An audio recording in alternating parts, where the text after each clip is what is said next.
Bien, hoy estamos conversando sobre actualidad política en nuestro espacio. Está con nosotros Enrique Ochoa Antich, él es analista político, también columnista de distintos medios de comunicación, sobre lo que nos espera este 21 de noviembre, las elecciones de gobernadores y alcaldes y también, por supuesto, esta coyuntura que tiene Venezuela en materia política. La posibilidad de una tercera fuerza, lo estábamos conversando, la polarización que hoy existe entre factores políticos del país. Hablábamos hace 2 años de la oposición en Venezuela, hoy hablamos de las oposiciones y esa división de oposiciones se planteó surgir como una tercera fuerza. Hablamos, por ejemplo, del caso de la Alianza Democrática. Partidos de oposición tradicionales, dirigentes de oposición que vienen de la oposición consolidada de 2015-2016, que se cansaron de alguna forma, como lo han planteado, de cómo se estaban llevando las riendas de la oposición y han surgido como una alternativa a esa oposición. Hoy se puede tomar como una posibilidad de una tercera fuerza o sigue siendo una oposición, y además porque no podemos, si todos persiguen el mismo objetivo, ver una consolidación de las fuerzas políticas. Bueno, fíjate que tú señalabas algo en la anterior parte del programa, algo importante, que mencionabas a Alwin. Cuando estábamos en las elecciones del 2018, mucha gente de la oposición decía, yo no voto por Falcón porque es chavista, porque fue chavista. Y yo le decía, eso es lo mejor que tiene. Igual que Alwin, lo mejor que tenía era que había sido pinochetista. Todas las encuestas decían que era Lagos el que debió haber sido candidato, y Lagos le dijo, no, Alwin, tiene que ser usted, porque usted es el que garantiza la transición pacífica con Pinochet. Bueno, yo siempre le decía a los electores de oposición, o a mis amigos de la oposición, les decía, bueno, pero si lo mejor que tiene Falcón es que tiene algunos vínculos, etcétera, que puede permitir que la transición sea lo más pacífica posible. Y por cierto, también quiero decirte algo que tenía pendiente.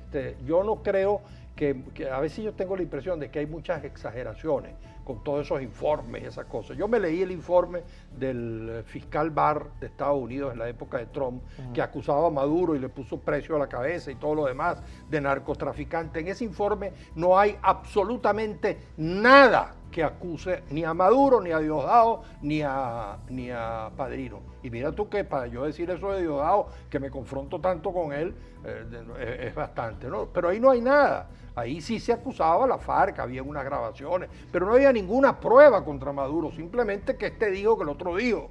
Igual que en el informe de la comisión, a diferencia de los informes de Bachelet, que sí están muy bien fundamentados y que denuncian la violación, como efectivamente ocurre en Venezuela, torturas, ejecuciones, etcétera, que ocurre la violación a los derechos humanos en Venezuela. El informe de la Comisión Especial del Consejo de Derechos Humanos de las Naciones Unidas siempre trata como de forzar la barra para buscar la manera de culpar a Maduro, como si Maduro dio la orden de vayan y torturen a este señor. Por lo menos pruebas de eso no hay. Yo me leí el informe de 300, 400 páginas de esa comisión y ahí no hay una sola prueba, excepto que este general dijo, que el otro coronel dijo que le habían dado una orden y que parece que Maduro había medio escuchado. Bueno, excepto cosas de ese tipo, no hay ningún tipo de prueba. Entonces, yo sí creo que es necesario buscar un acuerdo.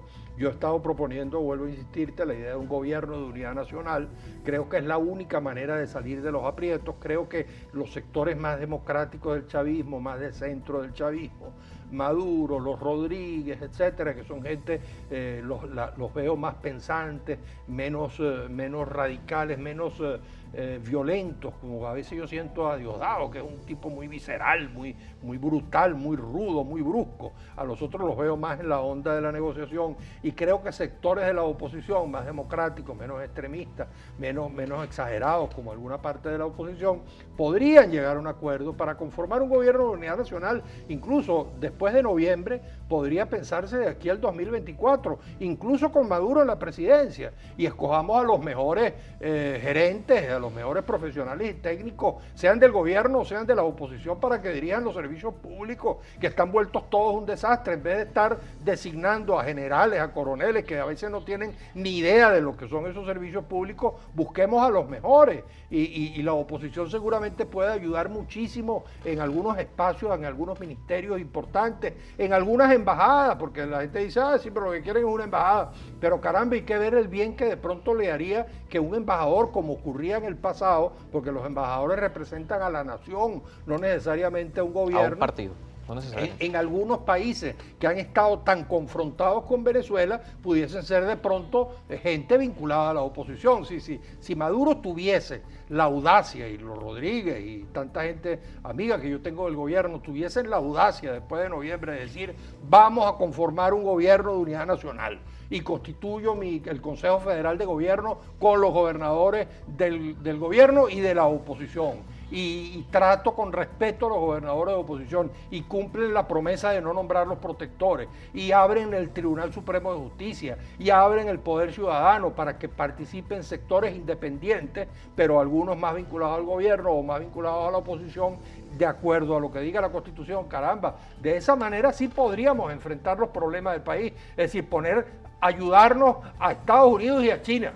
Y no necesariamente a uno de los dos. Es decir, lograr conformar una gran unidad nacional, creo yo que es lo que nos sale. Es lo que logró la independencia, la gran unidad nacional entre Bolívar, aristócrata de Caracas, y el llanero Páez. Y es lo que logró la democracia en el 58. Estados Unidos, desde Copey, que era de derecha, hasta el Partido Comunista, que era marxista-leninista, pasando por AD y URD, y lograron una unidad. Los grandes momentos de la historia venezolana han sido de unidad, y creo yo que ahora nos sale una unidad para sacar al país del hueco terrible en que se encuentra. Bien, muchísimas gracias por acompañarnos. Lamentablemente se nos ha acabado el tiempo. Bueno, muchas gracias, Carlos, siempre muy contento de estar en tus programas. Enrique Ochoa Antich estuvo con nosotros esta tarde. Ustedes también, como siempre, gracias por acompañarnos en las redes sociales. Recuerden, @encontextopiso y @carlospenalosa. En nuestro canal de YouTube pueden también conseguir todas nuestras entrevistas. Será hasta mañana.